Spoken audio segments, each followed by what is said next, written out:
Who is gopa? People do japa kriya in a very crude manner.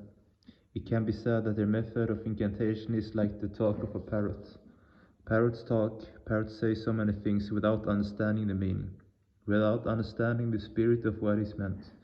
Japa kriya becomes as meaningless as the talk of a parrot for those who do it without love or emotion. It even loses the value of internal suggestion, intrapsychic suggestion. Japa kriya is withdrawing all propensities from their extraversive movements and guiding and goading their collective force onto the supreme cognition. Where the supreme cognition is not loved, where the supreme cognition has not been accepted as the only object of adoration, withdrawing one's propensities becomes meaningless, because they are not guided unto him. Dhyana is withdrawing the mental propensities from all extraversive entities, and then collecting those withdrawn mental forces, mental propensities, and urging them towards the supreme entity. If there is no love for the supreme entity, this movement cannot be done.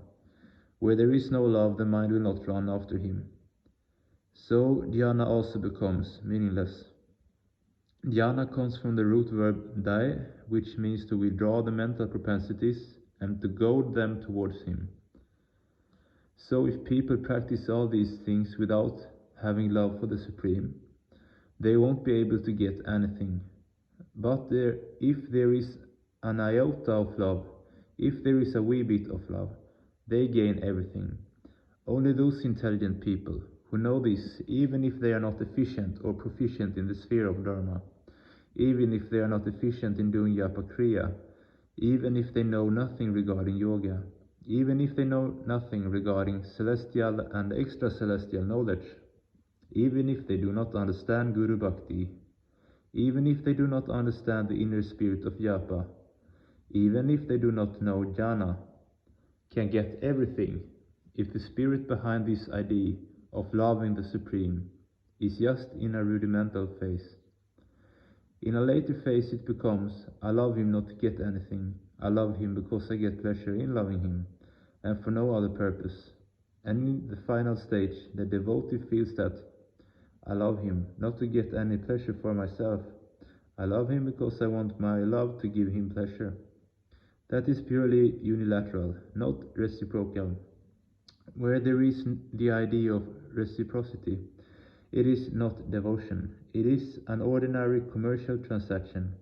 Give some money, get some article. Here the devotee wants to give everything to the Supreme Entity and wants nothing in return. I love you not for myself. I love you because I want my love to give you pleasure. So in that last final stage, the devotee's only wish is to give him pleasure. In Sanskrit, the root verb gup means to give pleasure to.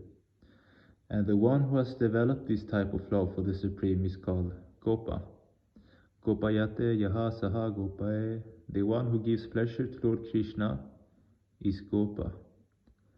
Patna, 31st of August, 78. End of discourse.